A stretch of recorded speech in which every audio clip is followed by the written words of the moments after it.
प्रेम से कहना धन निरंकार जी। सत्संग जी, आज हम सदगुरु माता सुदीक्षा सवेंद्र हरदेव जी महाराज के चरणों में जुड़े हैं।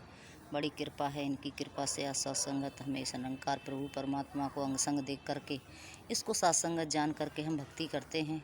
तो सत्संगत आज हम पर बड़ी कृपा है गुरु की। तो आओ सत्संगत इनके चरणों में समर्पित होकर के भक्ति करते चले जाना है, क्योंकि सत्संगत जी कहते हैं भक्त की जो एक भक्ति होती है वो समर्पण भाव होता है। तो आओ सत्संगत जी।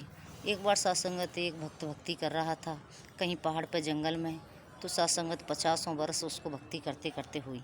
उसके बाद में सत्संगत नारायण खुश हुए और वो प्रगट हुए, कहने लगे मैं आपकी भक्ति से बड़ा खुश हूँ, बोलिए आपको क्या चाहिए।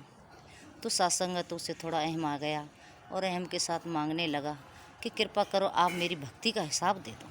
सत्संगत उसने अपनी भक्ति का हिसाब मांगा। तो सत्संगत जब भक्ति का हिसाब मांगा तो नारायण जब उसको भक्ति का हिसाब देने लगे तो सत्संगत नीचे से आवाज़ आई। अब सोचने लगे यहाँ नीचे से आवाज़ कहाँ से आ रही है। तो नीचे से आवाज़ आई कि ठहरो।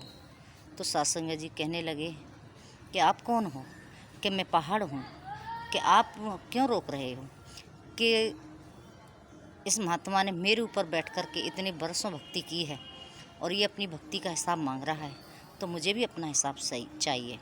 कि आपका हिसाब कैसा, कि इन्होंने मेरे ऊपर बैठ के मल मूत्र किया, खाना पीना जो भी कर्म किए, जो भी सत्संगत बैठ के भक्ति की मेरे ऊपर की, मैंने इनका भजन सहन किया, तो मेरा भी तो हिसाब बनता है। तो सत्संगत कुछ हिस्सा उनको दे दिया, पहाड़ को दे दिया गया। अब फिर हिसाब होने लगा तो फिर सत्संगत सूरज बोलने उठे कि मेरा भी हिसाब मुझे चाहिए, क्योंकि मैंने भी इनको रोशनी दी है, मैंने भी इनको गर्मी दी है, जीवन जीने की शक्ति दी है। तो सत्संगत कुछ भक्ति का हिस्सा उनको दे दिया गया। फिर सत्संगत हवा पानी इसी तरह सत्संगत एक एक करके अपना हिसाब मांगने लगे। तो आओ सत्संगत, अकेला इंसान भी सत्संगत कर्म नहीं कर सकता, हमारे ऊपर इनकी भी बड़ी कृपा है। अगर शरीर ना हो तो आत्मा क्या भक्ति करेगी। तो सत्संगत जी, तो ऐसी शर्त हमें कभी नहीं रखनी भक्ति में। कभी सत्संगत गुरु के सामने ये नहीं कहना कि मैंने इतनी भक्ति की है, मेरी भक्ति का मुझे कोई मूल चाहिए। नहीं सत्संगत, भक्ति का कोई मूल नहीं होता, भक्ति अनमोल होती है। तो सत्संगत कृपा करो कि हमने गुरु के साथ जुड़ के भक्ति करते रहना है, सेवा सुमरन सत्संग करते रहना है। क्योंकि सत्संगत जी भक्ति भाव समर्पण का कहते हैं, भक्ति का भाव सिर्फ समर्पण होता है, हमें समर्पण करके अपने जीवन को जीना है। तो सत्संगत जी हमें सीख यही मिलती है कि हम गुरु के चरणों में जुड़े हैं, हमेशा जुड़े रहें। क्योंकि सत्संगत जी एक बार एक महात्मा थे, कहीं के अधिकारी थे, दासी को नाम पता नहीं है, लेकिन सत्संगत वो बहुत सेवा सुमरन सत्संग करते थे। कहीं पड़ोस में उनके यहाँ कोई एक बहन बीमार थी और वो देखने चले गए, उनको सत्संगत देखने चले गए, वो अरदास करने लगे। तो सत्संगत तो उन्होंने अपनी भक्ति दाव पर लगा दी।